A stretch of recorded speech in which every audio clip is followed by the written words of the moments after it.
Саламатсыңдар ма оқушылар? Менің аты жөнім Нұртаева Сандуғаш Жолдасбекқызы. Мен Тараз қаласы Жамбыл атындағы номер 5 мектеп гимназиясының химия пәні мұғалімі. Біз бүгін сендермен 8 сыныпқа арналған биорганикалық қосылыстардың жеке кластары арасындағы генетикалық байланыс туралы оқып үйренеміз. Сабақтың мақсаты биорганикалық қосылыстардың негізгі кластары арасындағы генетикалық байланысты зерттеу. Бағалау критерийлері биорганикалық қосылыстардың негізгі кластары арасындағы генетикалық байланысты түсінеді. Биорганикалық қосылыстардың негізгі кластары арасындағы генетикалық байланысқа теңдеулер құрастырып, сызбанұсқаларды жүзеге асырады. Формулаларға байланысты есептер шығарады. Алдыңғы білім 7-3-1-2, 7-3-4-1 және 7-3-1-7 оқу мақсаттарына сәйкес қайталау жұмыстарын жүргіземіз. Тірек-сызба. Генетикалық байланыс ұғымын түсіну үшін ген атадан балаға беріліп отыратын тұқым қуалау белгісі. Генетика грекше генезис, шығу тегі, немесе ұқсастық дегенді білдіреді. Доминантты белгісі басым және рецессивті белгі жасырын. 7 атаны атау. Ата, бала, немере, шөбере, немене, шөпшек, туажат. Яғни дәл осылай металдар мен бейметалдар арасында да генетикалық байланыс жүреді. Мысалы, металл оксидін түзеді, металл оксидінен металл гидроксиді түзілуі мүмкін.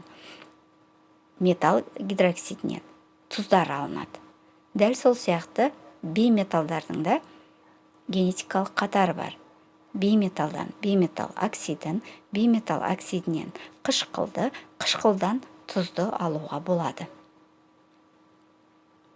Демек, генетикалық байланыс дегеніміз жеке кластардың өзара байланысы арқылы заттардың бір-біріне айналуы, немесе бір класс өкілінен екінші класс өкілінің алынуы.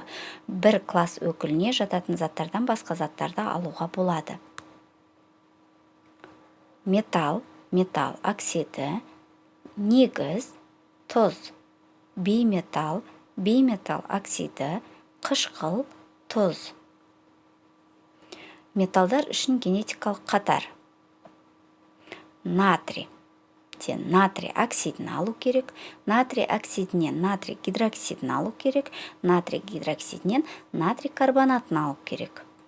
Реакция теңдеулерін жазып көрейік. Яғни натрийден натрий оксидін алу үшін натрийді оттекпен әрекеттестіреміз. Натрий оксидінен натрий гидроксидін алу үшін натрий оксидіне су қосамыз. Натрий гидроксидіне көміртек 4 валентті оксидін қосқан кезде натрий карбонаты және су түзіледі. Бейметалдар үшін генетикалық қатар. Күкірттен күкірт 4 валентті оксидін, күкірт 4 валентті оксидінен күкірт 6 валентті оксидін, күкірт 6 валентті оксидтен күкірт қышқылын, күкірт қышқылынан мыс 2 валентті сульфатын алу керек. Күкірттен күкірт 4 валентті оксидін алу үшін оттек қосамыз. Күкірт 4 валентті оксидінен күкірт 6 валентті оксидін алу үшін оттек қосамыз. Күкірт 6 валентті оксидінен күкірт қышқылын алу үшін су қосамыз. Күкірт қышқылынан мыс 2 валентті сульфатын алу үшін мыс гидроксидін қосамыз. Бірінші тапсырма. Берілген реакцияларды жүзеге асыруға мүмкін беретін химиялық реакция теңдеулерін жазыңдар.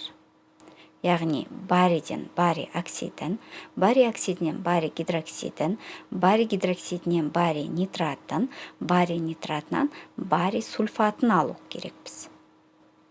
Келесі екінші тапсырма.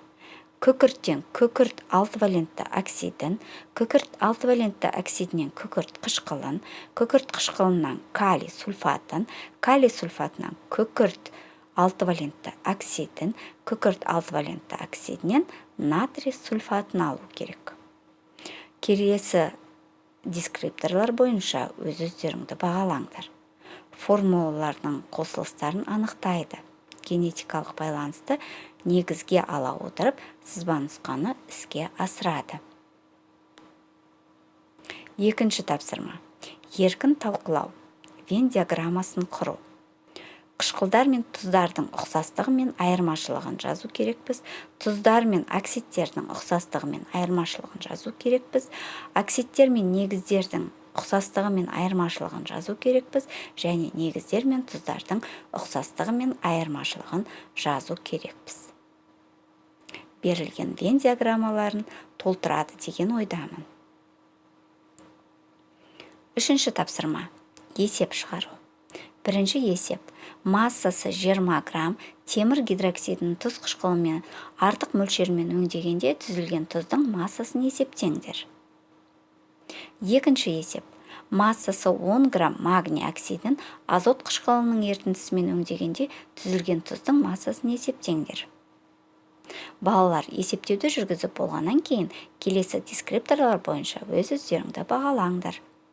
Берілген есептердің мәтінімен танысады. Берілген есептің шартын құрастырады. Реакция теңдеулерін құрастырады. Формулаларға жүгіне отырып, есептеулер арқылы шешеді. Осымен балалар, біздің бүгінгі сабағымыз аяқталды.